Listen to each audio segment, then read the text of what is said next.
John Constantine, a Hellblazer podcast.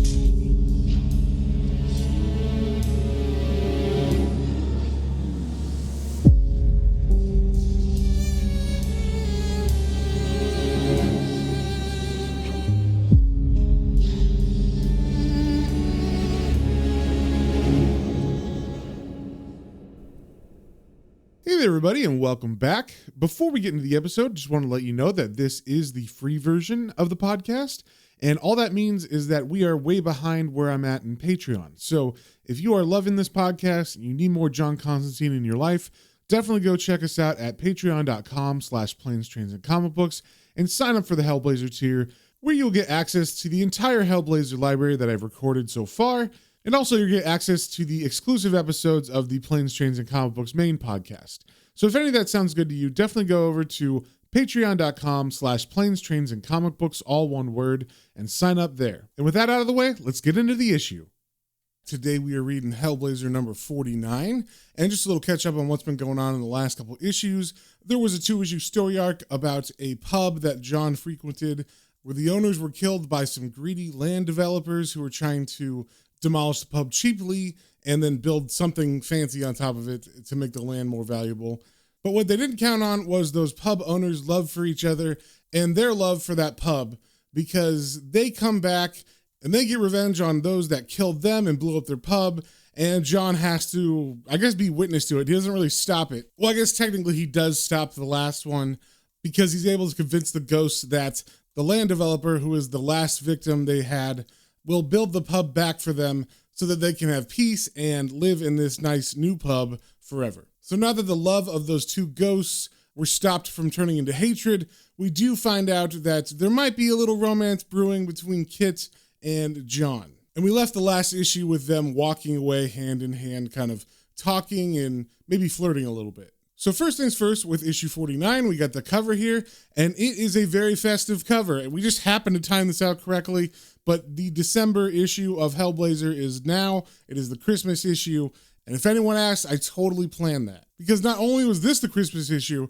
Swamp Things was the Christmas issue as well, so we are definitely in tandem. So on this cover, we get a bunch of ornaments on the border, and then there's a background that fades from the top being black into a super, maybe blood red on the bottom. And in the center, there's kind of like a quick snapshot of a tree, as if you held the camera up way too close to the tree, like if you're trying to get a shot of something that's hiding in the needles.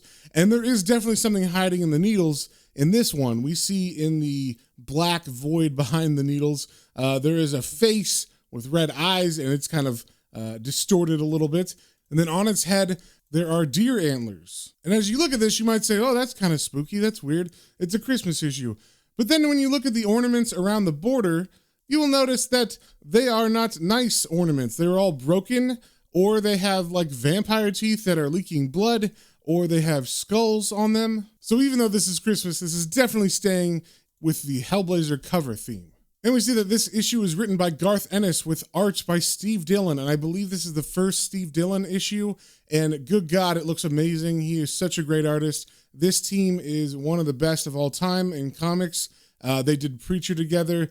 They did Punisher Max together, which is one of my favorite Punisher runs of all time. And unfortunately, a couple years ago, we lost Steve Dillon to cancer, I believe. And this probably isn't the first time they've ever worked together, but I'm pretty sure this is the first time they worked together on Hellblazer, because I don't remember seeing Steve Dillon's name on any of the other issues. But I believe he is just a guest artist on this one. So maybe Garth just really liked his interpretation of Constantine, because I know Steve Dillon does eventually become the main artist for this run of Hellblazer. And we start off on Christmas Eve in the daytime, and John is walking around and he's looking for a present for Kit. And he's not really having any luck, and his narration says, I picked and poked through Camden Market, hoping to find a single treasure amongst the usual junk. I tried the arty-farty designer places in Covent Garden, where they'll sell you a dustbin lid painted purple and call it culture. I even had a gander at a few things Chaz had stored away that fell off the back of a lorry. I looked here, there, and sodding everywhere. But it's 4 o'clock on Christmas Eve, and I still haven't found a present for Kit. I have to get her something perfect, something that's just right for her so she'll see how much I want her. It's not easy with Kit. I can't just ask her out because she makes me feel like some spotty bastard teenager. I need her to know for certain right before the first kiss. And as John's walking, he's lighting a cigarette, and he glances back behind him and he sees a shadowy person kind of waiting in one of the doorways that he was just in. And the narration continues, and I'm being followed by a ghost, which doesn't exactly help matters. And we see that the name of this issue is Lord of the Dance. So John keeps walking and he's going through like a crowd of people who are all rushing to buy presents at the last minute. And he's just kind of noticing that this ghost is following him, but doesn't necessarily look evil or anything, but he's just trying to figure out exactly what the deal is. And this ghost, I should say, is like a 7-foot plus tall man who definitely has like a 70s vibe, I would say, or maybe like an early 80s. He's got one of those leather jackets where the inside is covered with wool. So it's kind of like a warm jacket and the lapels are facing out. And that's kind of the only thing that sticks out about him. Other than that, he's kind of just an unkempt white guy. But like I said, he's also super tall. So John's narration continues. You can usually smell ghosts if you know what to sniff for. Technical stuff, you know? This is an odd one, I must admit. I first noticed him in Camden. Didn't realize he was sticking with me until I got to the tube. I don't know who he is or what he wants. Actually, I'm not even sure he is a he. He's bigger than that. Not even an individual. Almost a whole way of being in himself. And Jesus, is he miserable. So as the ghost is walking, because he is walking through all these people, I guess they just don't see him, only John does. John kind of hides in one of the shop entryways that they passed, and the ghost wasn't paying attention as he was walking. He was looking down. So then he looks up and he sees John's not there. And he kind of looks around for a second, confused, and then we see him pass John in front of the store, and John says, "Cheer up, son. Don't you like Christmas?" And the ghost stops and he turns to John and says, "Oh, you noticed me then." "Well, no, I don't. I don't like Christmas at all." And John asks, "So what are you following me for? Who are you?" And the ghost answers, "Perhaps we could have a cup of tea while we talk." So John agrees to go to a cafe with him to get a cup of tea and talk this over. And the ghost says he's glad he met him, but he hasn't met a sensitive in a long time. And John says, "I'm not a sensitive. I'm just dead clever, that's all." "John Constantine at your service, Squire. So what's all this about not liking Christmas?" And I'm not sure if anybody else in the diner can see this guy or not. They are sitting across from each other and their cups of tea are in front of them. So it would look weird if John is sitting there by himself with a cup of tea on the other side of the table and no one was there. So as they sit down with their tea, the man asks, "Have you ever heard of a song called Lord of the Dance?" And John says, Yeah, of course I have. Christmas Carol. Rancy sort of number, isn't it?" And the ghost says, "Yeah, that's it. I don't know if you're very interested in the origins of songs." And Constantine replies, "Not a lot, to be honest." But the ghost just keeps going and explaining and says, "In the 1960s, a man who should perhaps remain nameless claimed to have written Lord of the Dance, but he hadn't. He adapted it from the original, which he then destroyed. What he produced was a song which appeared to be about the Nazarene and portrayed him as a lover of revelry and celebration, whose activities could be seen as a dance. Well, it wasn't, and he wasn't, and they couldn't. But those untruths aren't really the problem. It's all to do with what was done to the song." And then I guess because John sees this guy is really struggling, John pulls out a cigarette and gives it to the man and lights it for him. And the man continues, "Thanks. This fellow who did the rewriting didn't exactly have his work cut out. He changed the first verse and added 2 new verses, and that was it. It was simple. He made a mess of it. His version doesn't scan very well. He pushes the rhyming a bit too much, and the tone of the thing changes in an instant. One minute there's this getting whipped and stripped and hung business, and then the next there's dances and all that. The real song is so beautiful and simple. You'd wonder how he could butcher it so badly." And then John asks, "But he did, huh? Look, how do you know all this?" And the man kind of looks up and smiles at him, and his eyes definitely get maybe like a hint of a smile in there. And I think it's because John is actually taking the time to talk to him, because he doesn't get any happier with what he's saying. He says, "Because the Lord of the Dance is about me, and in a way, what was done to the song was done to me as well." And John's a little confused by this. He says, Sorry, it's about you? So you're..." And the man cuts in, "I was the Lord of the Dance." Now, I think John was confused here because, like the man said, John only knows the Christian version, like the Christmas song. And this is a real song. I actually looked it up, and there are a lot of different versions of it on YouTube, at least. So I think the reason why John was taken aback by the last sentence where he said it was about him was because John is thinking he means Jesus. But the man continues and he explains, "A long, long, long time ago, there was no Christmas. But as the year drew to a close, and the darkness of winter lay heavy on the world, and no crops grew, and the animals slept under the roofs rather than the stars, there was a feast. Though the land might be dead, the people were not. And they drank and sang and laughed and fought and screwed in the great round hall. Long into the night the celebrations went on, a mighty affirmation of light against dark and of life against death.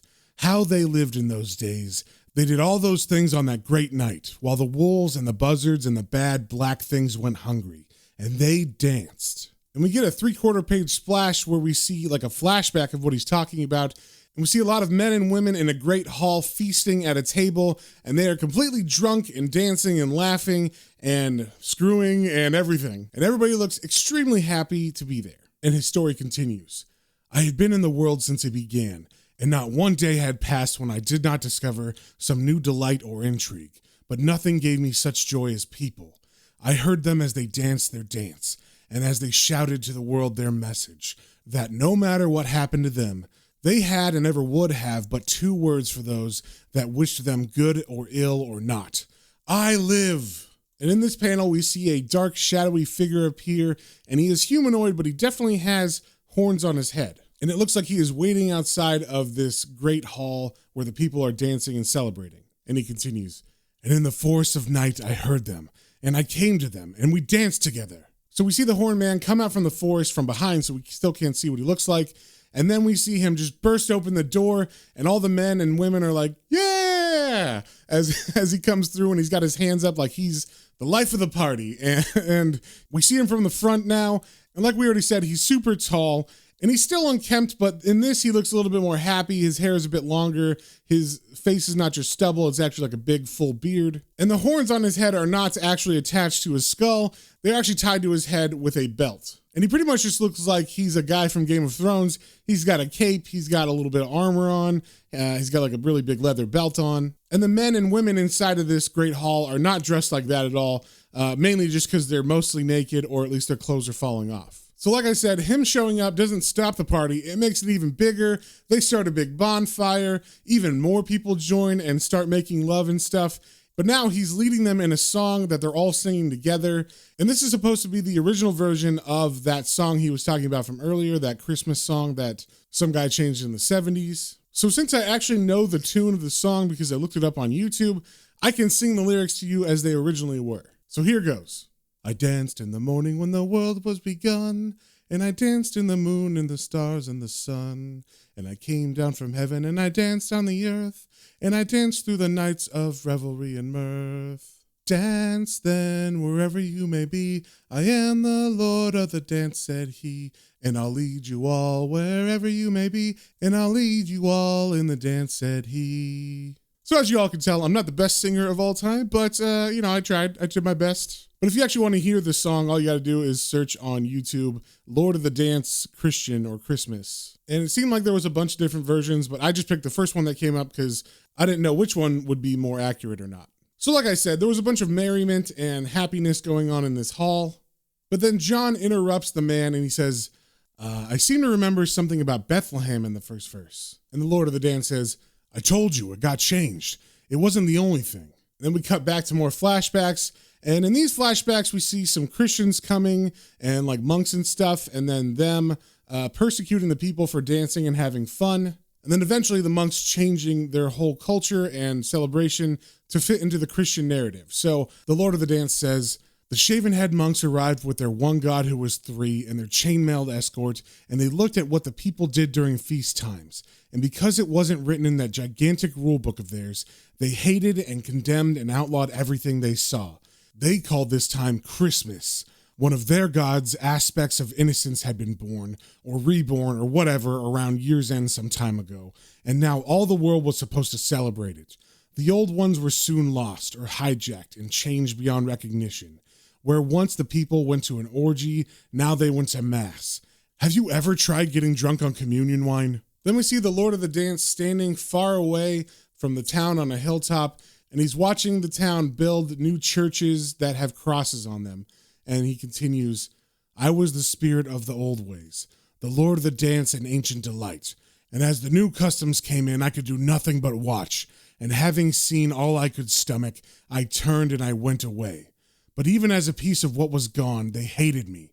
History was rewritten so my memory would not stain the white sheet of blind faith they had woven from the free will of their people. And in the space of 2 generations, I was forgotten. I had never led the revelries in the dance of life. I had never sung and drunk with them till dawn. I had never found joy in their very being. I was no longer the lord of the dance. Instead, I was and have ever been since the ghost of Christmas never. Then we stop the flashbacks and we are back with John and him talking in person. And he continues, "It was a difficult thing to accept. At first, I didn't understand why laughter and love and lust had to be destroyed and replaced with something so cold and staid. I walk among people from time to time, looking for some spark of the old times, but there's nothing. And then I understood. Though the people were downhearted, the lawmakers and the churchmen were happy, for the people's delight was something they had been jealous of, simply because they had no say in it. How can you order a man to feel good, or legislate for a woman's delight? For that's where their power lies, in making rules. We had taken their power from them just by dancing, and that was our crime. They hated I live for one reason alone. Nobody asked them if it was all right first." And then the Lord of the Dance looks down sadly at the table, and John looks at him sadly, and then he kind of closes his eyes and starts to think for a second, and then he stands up and says, "Right, come on then." And the Lord of the Dance says, "Where are we going? I don't understand." And as they walk out of the cafe, John says, "That's okay, mate. It's just one of those pointless gestures us little people make from time to time, just to keep us from giving up. I was thinking about what you said, you see. I think you might be getting a little too pessimistic." And to that, the Lord of the Dance says, "The old days are gone, my friend. It's not a matter of opinion." But as they round the corner, we see that they are going to a pub, and John says, "We'll see." And as they walk through the front doors, John looks at him and smiles and says, "So, what do you have?" And the Lord of the Dance looks kind of shocked as he sees all these happy people inside of this pub. And just so you know, this is not the Northampton Arms pub that we read about in the last couple issues. This pub is called the Stag and the Hound. So John walks over to the bar, and of course he sees his buddy Chaz there, and they have a little chat about how Chaz is trying to stay here until he's paralytic because he doesn't want to see his wife tonight. So John gets the beers and he brings it back to the Lord of the Dance and he says, "Right, here you go.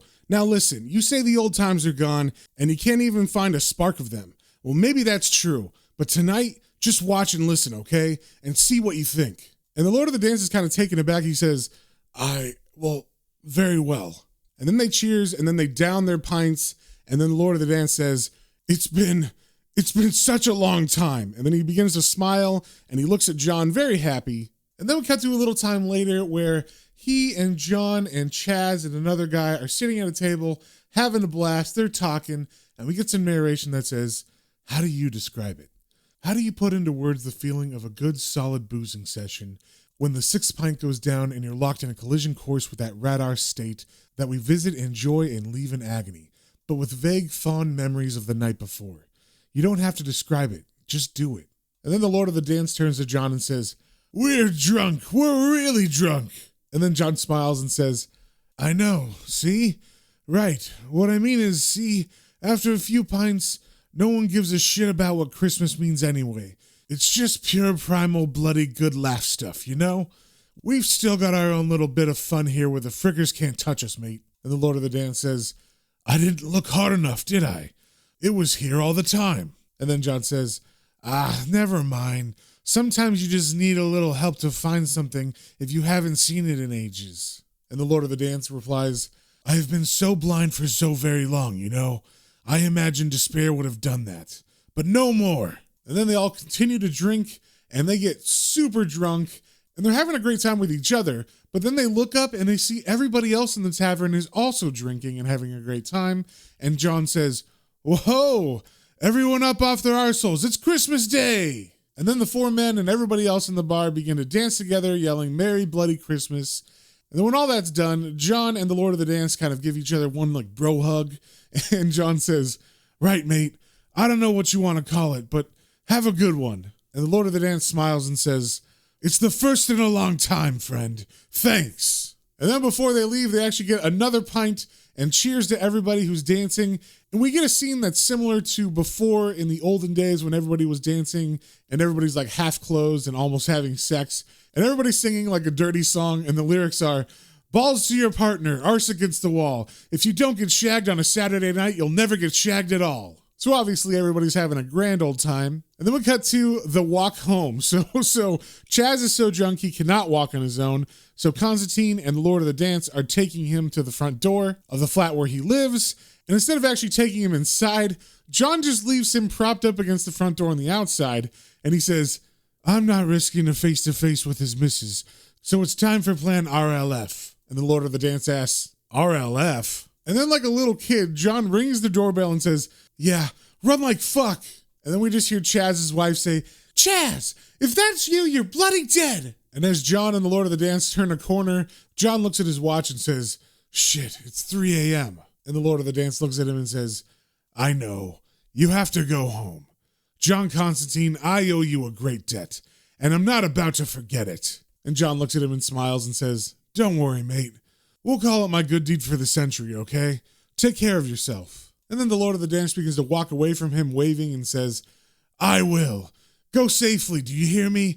I'll be fine myself. I was a ghost for far too long, but the spirit of the piss-up lives again, and the Lord of the Dance has returned. And as he says this, he turns and walks away, and we see that his, like, homeless-looking form turns into the old-school Game of Thrones-looking guy with the stag horns over his head, and then he just kind of walks into a pink portal and vanishes. And John smiles and lights a cigarette, and then he walks back to Kit's house, and the narration says, another half hour of tripping over curbs and bumping into walls, and I'm back at Kit's.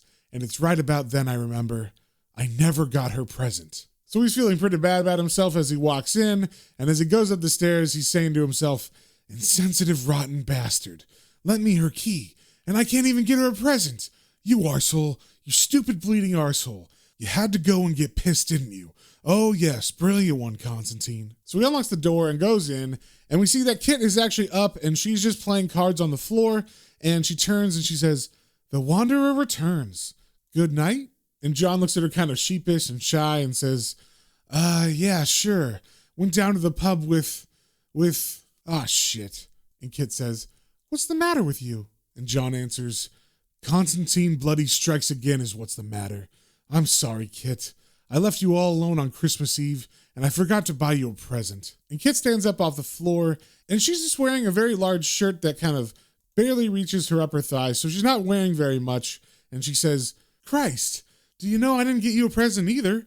Didn't enter my head once. And John looks at her kind of disappointed and says, oh. And then Kit kind of thinks for a second and says, I suppose I had to get you something. Like, but what would it be? Ah, I know. And then she turns to him and grabs his tie and begins to pull him towards her. And she says, if you ever leave me in the house on Christmas Eve again, John Constantine, I'll beat the shite out of you. And then she gives him a big old kiss on the lips. And they hold there for a second because John kisses her back. And as they break apart, she says, Merry Christmas. And then they both wrap their arms around each other and kiss again. And then we cut to the outside of the house where we're looking at them through the window. And we see that they begin to undress. John takes off his shirt and his pants, and she removes her t-shirt, and she's not wearing anything underneath it. And then she closes the drapes, and we pan down to some guys who are singing and dancing as they walk drunkenly home from the bar. And of course, they're singing the Lord of the Dance song, but this one seems to be the original version, not the one that the Christians changed the lyrics to. And we actually follow these guys for a page and a half, and they're just singing and having a good time and puking all over the street and helping each other home. And they're broing out all drunk, saying they're each other's best mates. And that's the end of this issue. So if you guys have any comments, questions, or suggestions, you can email me at planes, trains, and comic books, all one word, @gmail.com. And we will see you on the next one.